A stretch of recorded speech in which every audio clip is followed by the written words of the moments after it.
G'day everybody, it's Rabid, and we're going to do part 2 of Do You Even Computer? Today we're going to discuss how to find out whether or not you can play that game you wish to buy or install, and whether it's a waste of time for you to do so.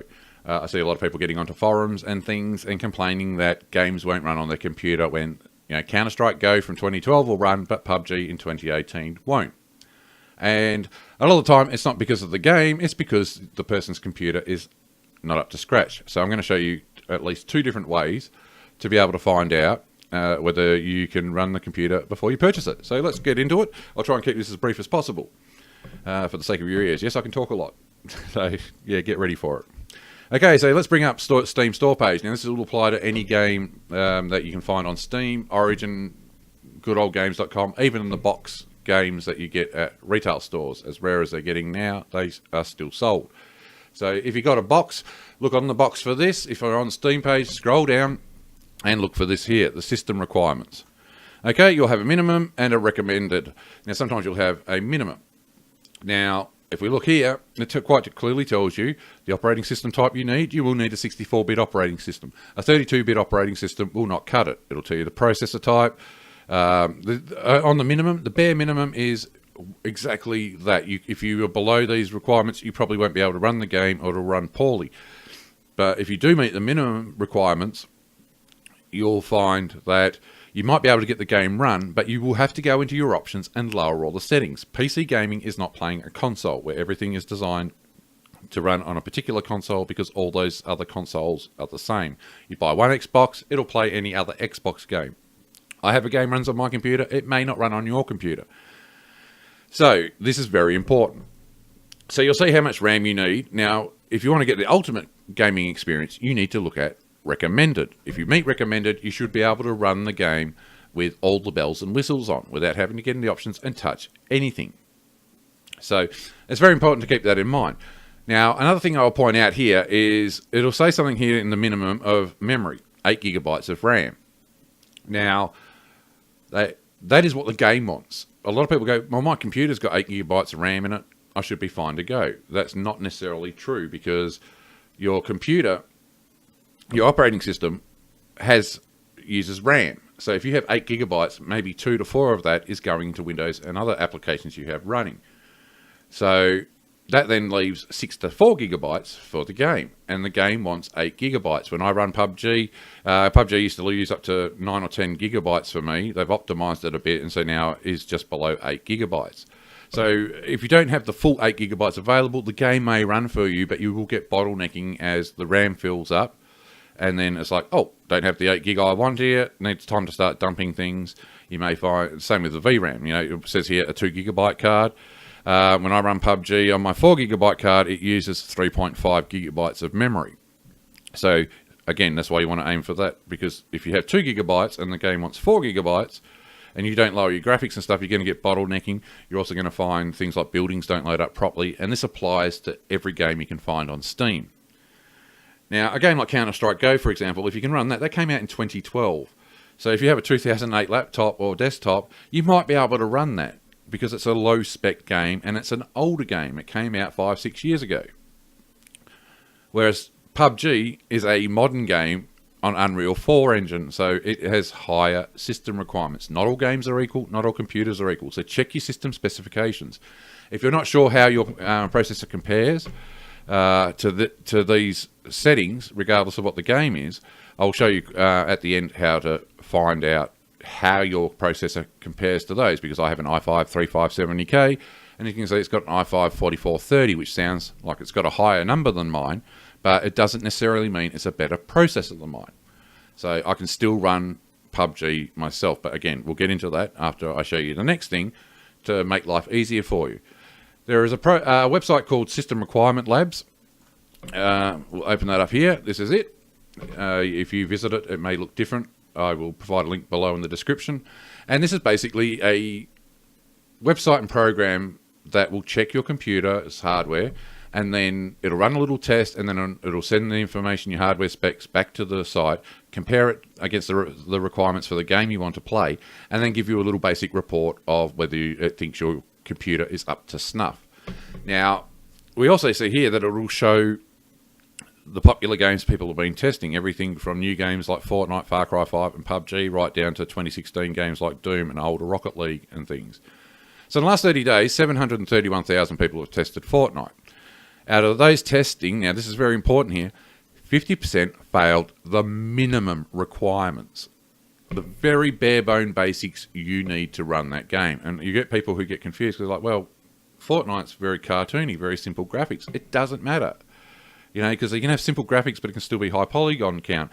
The Unreal 4 engine is a bit of a beast when it comes to eating the resources.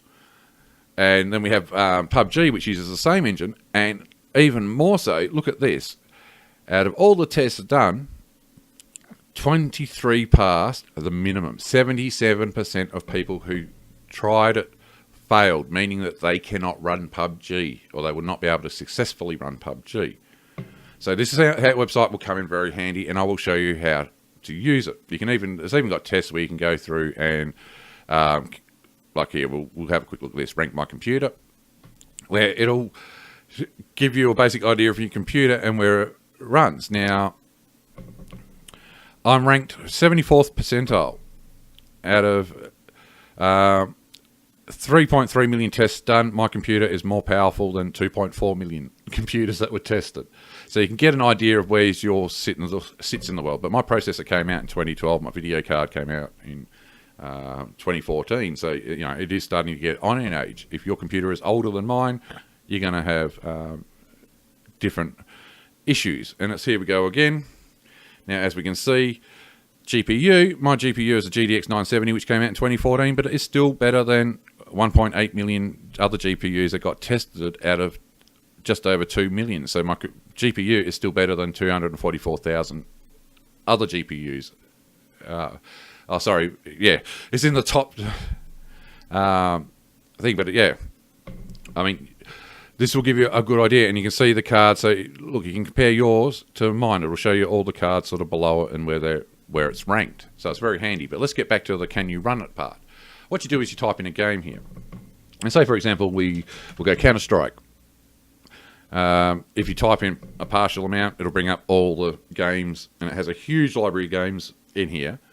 And you go through and find the one we want. We want Counter-Strike Go. Now, I've already got this set up, but when you click Can You Run It, and it's the first time you've used it, it'll want to download a program, detection.exe. It'll install it. Again, that'll send the information to the web page once it's detected your hardware. It won't work unless you download and install that. So when it pops up saying save this file, save it, run it, and then it'll automatically jump back to the web page with the results.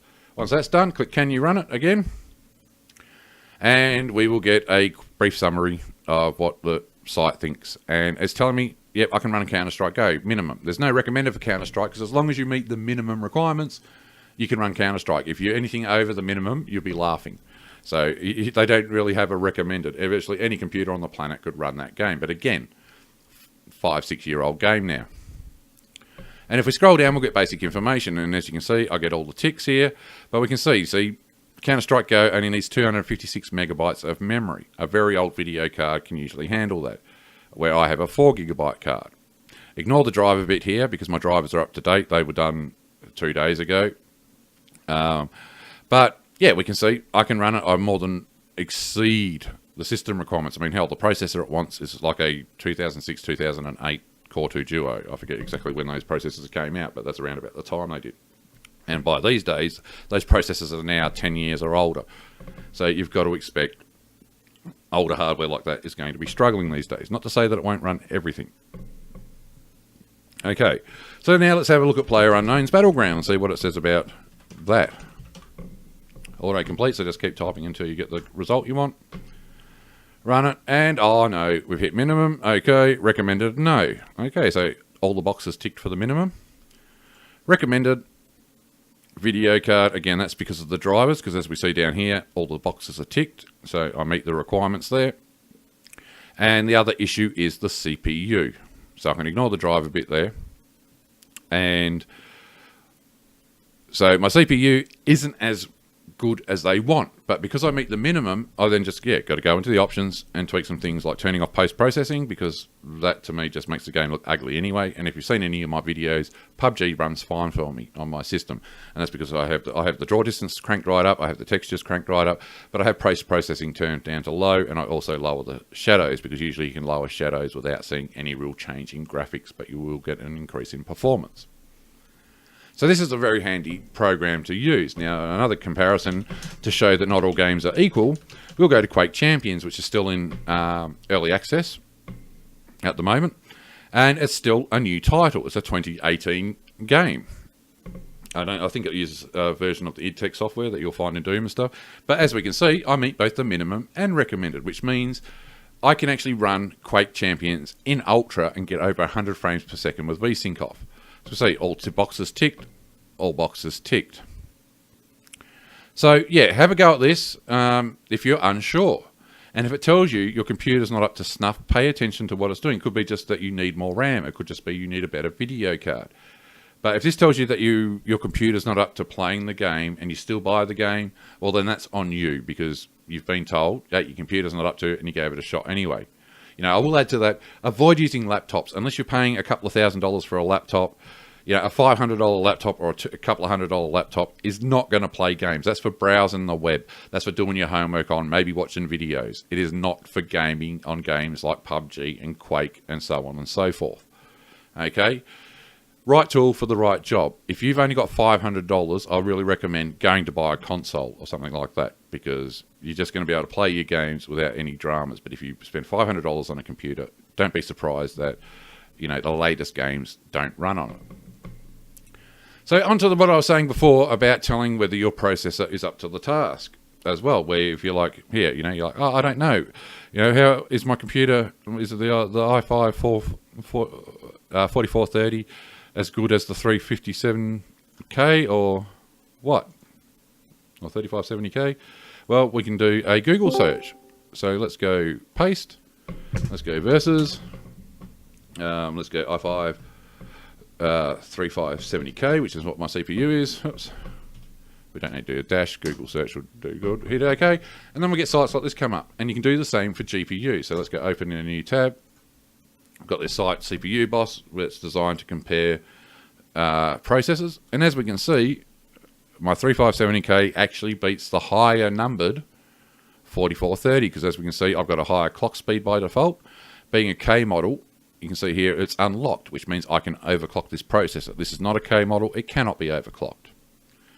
If we scroll down, we can get further information and comparison. Now, as we can see, in most cases, my processor beats out the 4430. So therefore, if a game says a 4430 is fine, then I'm fine to play that game with that processor. And you can do it with anything. Let's say like we go Intel Core 2 Duo E4300. No, it's not going to do the search. Yeah, sometimes you got to mess around with the text to bring up the results. Click compare, and we will see that my more modern Core i5 is of course going to blow a Core 2 Duo out of the water. You can see, more than double the clock speed, even though this is an amazing processor for overclocking, even though it hasn't got K on the end. But if we look down at the stats, we can see, for all intents and purposes, yes, the newer processor blows it away. It's got more cores, it's got more power, more threads, things like that. So there you go. And the same thing can be done with GPUs. Let's do a quick example here of, say, like a GTX 650 versus GTX 970. And again, you can click a site like this, right click it, and you will get the benchmarks. And as we can see, you get an idea of the price, and you can get an idea of the score. Now that's obviously voted up by people, but if you look down here, you can see the difference in frame rates and things. And this one here will always massively blow the 650. One, it's a 4GB card versus a 1GB card, and it's a newer card versus a couple of years older card. And so again, if it says you need this GPU, well, do a search versus the recommended GPU and see how your GPU compares against it. It's that simple. Anyway, I hope this has helped some of you people out there with being able to play your games. And, you know, I hate people being limited and things like that, but you've got to be realistic. If a game exceeds your hardware requirements, it's no good buying it and then complaining that it won't run. Okay, if you're going to buy it if it's on sale, something like that, but then you've got to be prepared that you're going to have to either get a new computer or you're going to have to upgrade your current computer's hardware to meet its specifications. Otherwise, you're going to be stuck with playing more lower end games. The same sort of thing that applies with, you know, if you've got an onboard system like Intel HD graphics, they're not going to be as good as a dedicated or discrete card as like NVIDIA's GTXs or AMD cards. Okay, so you've got to be realistic about these things. PC gaming is not console gaming. Okay, if you just want to put a game in and have it go, get a console. Otherwise, you're going to have to know what you're doing and put a bit of effort in when it comes into PC gaming. And I see this a lot with younger guys. My stepson's a teenager. His mates come around, and I see them trying to run these hardcore games on their really old laptops or their low-end laptops, and they're confused of why the game looks like crap and runs like crap. And a lot of them don't even know the basics of going in, doing their settings. I've had to go in and tweak games and things when they've been running games at like 5 frames per second. And I've managed to get in there, adjust their graphics for them, so they get at least a 30 frames per second, which isn't the greatest, but it is still more playable than 5 frames per second. So as always, educate yourself. Anyway, thank you very much for watching. I hope this has been a help to somebody out there. If it has been, please upvote me and subscribe. Really need to get up to that 1,000 subscribers so I can remonetize my channel. Which massively helps with the content for my videos. If you want to receive an update of my new videos, hit the bell icon for the notifications, so when I upload a video, you'll receive a notice that there's a new video. And if you don't like what I'm doing and you hate my guts, downvote. You know, I don't really care. Either way, just give me some attention, eh? But yeah, as always, if you have any questions, please drop a comment down below. Ask your question. If I can help you, I will. If you just want to criticize me or provide feedback on my videos, if there's something you want me to discuss, again, yeah, let me know down below. And also, if you feel really generous, become a Patreon and donate to me. And as I get more Patreons, I will give them shout outs and work on offering prizes and things like that as we go along. But anyway, thank you very much for watching. I hope this has been a help for somebody out there. You have a good day, night, wherever you are in the world, and I will see you on the next video. Bye-bye.